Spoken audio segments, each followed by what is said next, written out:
जय श्री राधा। आज हम सुनने जा रहे हैं बुधवार के व्रत की कथा। बहुत समय पहले की बात है। एक साहूकार का नया नया विवाह हुआ था। उसकी पत्नी अपने मायके गई हुई थी। नया नया विवाह था, नई नई उमंग थी। साहूकार का परिवार भी कुछ खास बड़ा नहीं था। जो वो रिश्तेदार थे उनके घर बहुत दूर दूर थे। अब साहूकार को अकेलापन खाए जा रहा था। उससे रहा नहीं गया। वह जा पहुंचा अपनी ससुराल में उसकी खूब आवभगत हुई। अगले ही दिन साहूकार ने कह दिया, विदाई की तैयारी कर लीजिए, हमें निकलना है। अब संयोगवश वह दिन था बुधवार का। सास ससुर ने अपने दामाद को समझाने का प्रयास किया, बेटा आज बुधवार का दिन है, इस दिन बेटी की विदाई नहीं करने की रिवाज है। बेटी की विदाई तो क्या, किसी भी शुभ कार्य के लिए यात्रा पर जाना बुधवार के दिन शुभ नहीं माना जाता। लेकिन साहूकार नहीं माना और कहा, मैं इन सब बातों को नहीं मानता, आप हमें जाने का आशीर्वाद दीजिए। अब अपने दामाद के आगे सास ससुर की भला कहाँ चलने वाली थी। मन मायूस कर वे अपनी तैयारी करने लगे। बेटी की विदाई कर दी गई। आगे चलते चलते रास्ते में साहूकार की पत्नी को जोर से प्यास लगी। साहूकार जैसे ही पानी लेने गया, जब पानी लेकर लौटा तो देखकर हैरान रह गया। उसने देखा उसी की हमशक्ल कोई व्यक्ति गाड़ी में पत्नी की बगल में बैठा हुआ था। उसकी पत्नी भी एक शक्ल के दो व्यक्तियों को सामने देखकर परेशानी में पड़ गई कि उसका पति कौन सा है। जैसे ही साहूकार ने पत्नी के पास बैठे व्यक्ति से पूछा कि वह कौन है, तो पलटकर उसने जवाब दिया, भैया मैं तो उस नगर का साहूकार हूँ और अपनी पत्नी को लेकर जा रहा हूँ। तुम बताओ तुम कौन हो, मेरी पत्नी पर तुम अपना अधिकार क्यों जमा रहे हो। ऐसे बहस करते करते दोनों में विवाद बढ़ गया। विवाद को देखते हुए राज्य के सिपाही वहां पहुंचे और साहूकार को पकड़ लिया। अब सिपाही भी चक्कर में पड़ गए। दोनों की शक्ल सूरत एक समान है। उन्होंने साहूकार की पत्नी से पूछा कि तुम बताओ इनमें से तुम्हारा पति कौन सा है। अब बेचारी भला वह क्या जवाब देती। तब साहूकार ने हाथ जोड़ लिए और भगवान से विनती की, हे भगवान यह आपकी क्या माया है। तभी आकाशवाणी हुई, मूर्ख याद कर कुछ समय पहले तू ही अपने ससुराल की आज्ञा न मानकर भगवान बुद्ध का अपमान कर बुधवार के दिन तू अपनी पत्नी को लेकर चल पड़ा, जबकि तुझे इस दिन नहीं निकलना चाहिए था। यह स्वयं भगवान बुद्धदेव है जो तुम्हें सबक सिखाने के लिए तुम्हारे वेश में है। तब साहूकार ने सच्चे मन से क्षमा मांगी और भविष्य में ऐसा ना करने का वचन दिया। बुधवार को नियम पूर्वक व्रत पालन करने का संकल्प लिया। तब जाकर साहूकार के रूप में प्रकट हुए बुद्ध देवता अंतर ध्यान हो गए और साहूकार अपनी पत्नी को लेकर घर चल दिया। इस घटना के बाद साहूकार और उसकी पत्नी दोनों नियमित रूप से बुधवार का व्रत करने लगे। मान्यता है जो भी व्यक्ति इस कथा को कहता या सुनता है या पढ़ता है, उसे बुधवार के दिन यात्रा करने पर भी कोई दोष नहीं लगता। समस्त सुखों की प्राप्ति होती है। बुध ग्रह की शांति और सर्व सुख के इच्छुक स्त्री पुरुष बुधवार के दिन इस व्रत को अवश्य करें। ज्ञान, बुद्धि, कार्य, व्यापार आदि में उन्नति के लिए भी बुधवार का व्रत बड़ा ही शुभ होता है। आज के दिन बुध देवता के साथ साथ भगवान गणेश जी की पूजा का भी विधान है।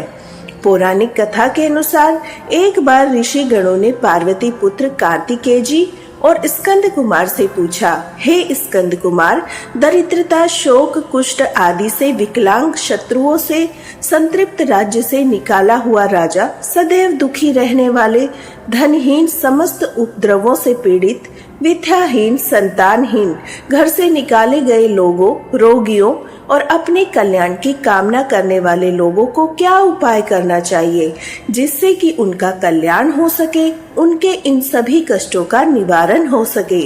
प्रभु यदि आप कोई ऐसा उपाय जानते हो तो कृपया करके बतलाइए। तब स्वामी कार्तिकेय जी ने कहा, हे ऋषियों, आपने लोक हित में जो प्रश्न किया है उसके निवारण हेतु अब मैं आप लोगों को एक शुभदायक व्रत बतलाता हूँ। उसे सुनिए।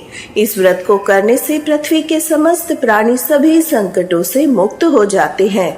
यह व्रतराज महापुण्यकारी और मानवों को सभी कार्यों में सफलता प्रदान करने वाला है। विशेषतया यदि इस व्रत को महिलाएं करें तो उन्हें संतान और सौभाग्य की वृद्धि होती है। एक समय इस व्रत को धर्मराज युधिष्ठिर ने भी किया था।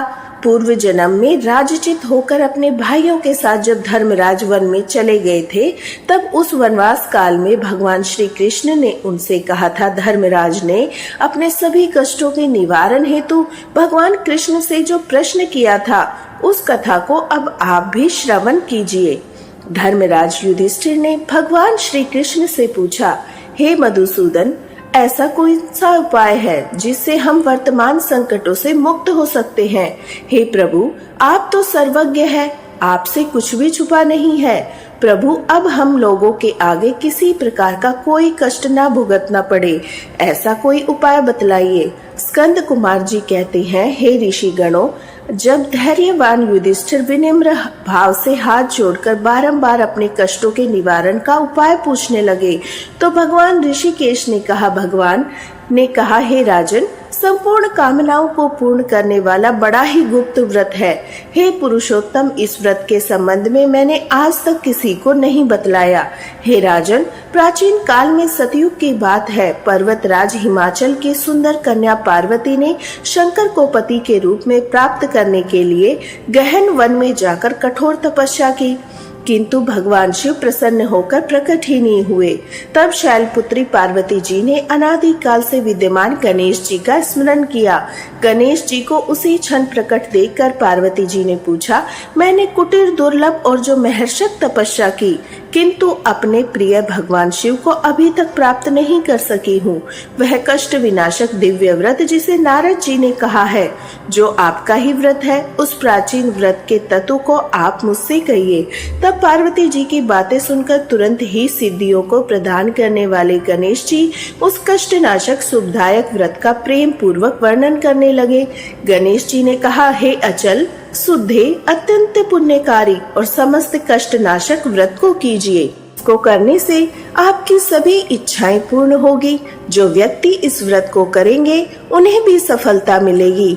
हे देवेश्वरी, श्रावण के कृष्ण पक्ष की चतुर्थी तिथि में रात में चंद्रोदय होने पर पूजन करना चाहिए।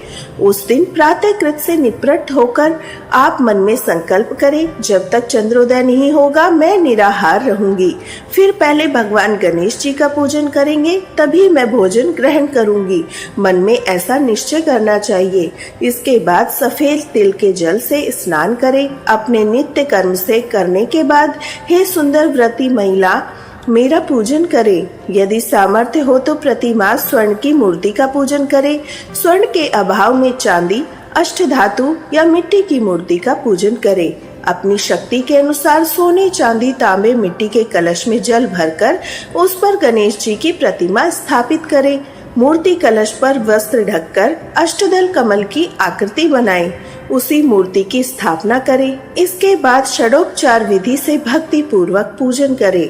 मूर्ति का ध्यान कर इस प्रकार करें, हे लंबोदर, 4 भुजा वाले, 3 नेत्रों वाले, लाल रंग वाले, हे नील वर्ण वाले, शोभा के भंडार, प्रसन्न मुख वाले गणेश जी, मैं आपका ध्यान करती हूँ। हे गजानन, मैं आपका आह्वान करती हूँ। हे विघ्नराज, मैं आपको प्रणाम करती हूँ। यह आसन है। हे शंकर सुवन, यह आपके लिए अक्षत है। हे उमापुत्र, यह आपके लिए स्नानार्थ जल है। हे वक्रतुंड, यह आपके लिए आचमनीय जल है। हे शुभकर्ण, यह आपके लिए वस्त्र है। हे कुब्ज, यह आपके लिए यज्ञोपवीत है। हे गणेश्वर, यह आपके लिए रोली चंदन है। हे विघ्नराज विनाशन, यह आपके लिए फूल है। हे विकट, यह आपके लिए धूप बत्ती है। हे वामन, यह आपके लिए दीप है। हे सर्वदेव, यह आपके लिए लड्डू का नैवेद्य है। हे सर्वार्थ नाशन देव, यह आपके लिए निमित्त फल है। हे विघ्नहर्ता, यह आपके लिए निमित्त मेरा प्रणाम है। इस प्रकार प्रणाम करने के बाद क्षमा याचना करें।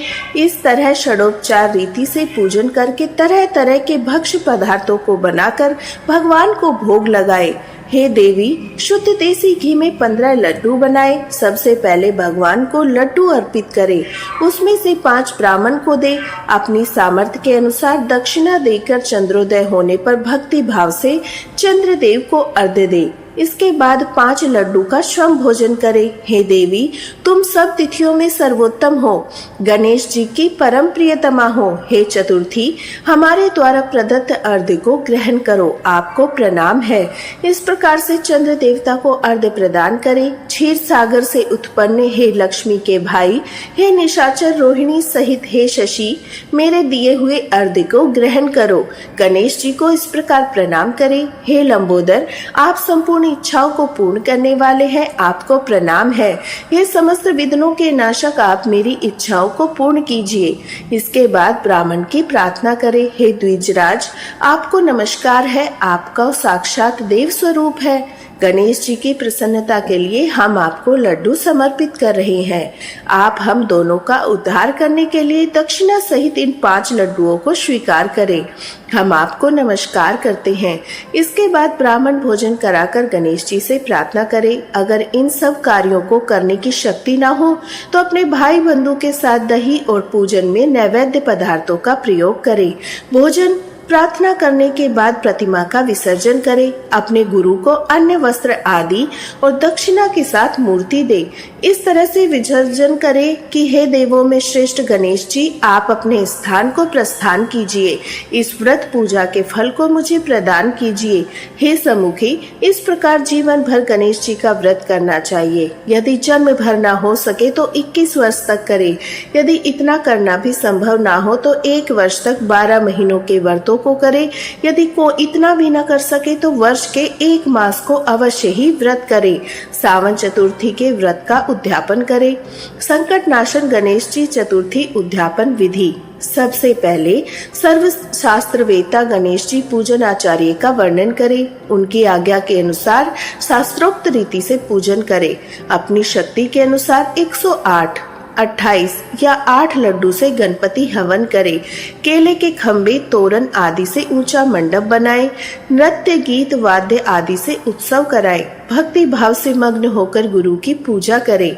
अपनी शक्ति के अनुसार पत्नी सहित आचार्य को स्वर्ण, गो, वस्त्र, आभूषण, छत्र, जूता, कमंडल, भूमि आदि दान करे। हे देवी, गणेश जी की प्रसन्नता के लिए आचार्य का पूजन करके उन्हें संतुष्ट करे। व्रत करने से मैं प्रसन्न होता हूँ, इसमें बिल्कुल भी संदेह नहीं। जो लोग मेरी पूजा भक्ति भाव से करते हैं, उनकी अभिलाषा मैं अवश्य पूर्ण करता हूँ। भगवान श्री कृष्ण कहते हैं, हे युधिष्ठिर, प्राचीन समय में स्वयं गणेश जी ने देवी पार्वती से कहा था और पार्वती जी ने उसी तरह आराधना की थी जिससे उन्हें सफलता प्राप्त हुई। इस व्रत के करने से पतिव्रता पार्वती जी का विवाह भगवान शिव से हुआ, जिनके साथ आज तक देवी पार्वती जी गणेश जी की कृपा से विहार किया करती है। इसलिए हे धर्मराज युधिष्ठिर, आप भी इस व्रत संकट नाशन व्रत को अवश्य करें। यह संकटा नाम की चतुर्थी बड़ी ही शुभकारी है। स्कंद कुमार जी कहते हैं, हे ऋषि गणों, भगवान श्री कृष्ण के मुँह से इस प्रकार संकट नाशन चतुर्थी के व्रत को सुनकर पूर्व समय में राज्य प्राप्ति की इच्छा से युधिष्ठिर महाराज ने इस व्रत को किया। इस व्रत के प्रभाव से उन्होंने संपूर्ण शत्रुओं का विनाश करके राज्य को प्राप्त किया। इस व्रत के करने से 4 पदार्थों अर्थात धर्म, अर्थ, काम, मोक्ष आसानी से प्राप्त हो जाते हैं। मनुष्य की इच्छाएं पूर्ण होती है। बड़े बड़े शासकों, पदाधिकारियों तक अपने वश में कर लेते हैं। मनुष्यों पर किसी प्रकार का संकट आने पर इस व्रत को करने से संकट मुक्त हो जाते हैं। देवी सीता जी के संरक्षण में पवन कुमार हनुमान जी ने भी इस व्रत को किया था। इस व्रत को करने से विद्यार्थी को विद्या, धन की इच्छा करने वाले को धन की प्राप्ति होती है, संतान की इच्छा करने वाले को संतान की प्राप्ति होती है, रोगों से मुक्त दिलाने वाले को रोगों से मुक्ति मिलती है। गणेश जी की कृपा से मनुष्य के सभी पाप नष्ट हो जाते हैं। प्रेम से बोलिए गणेश जी महाराज की जय, शिव जी की जय, पार्वती माता की जय। ओम श्री गणेशाय नमः।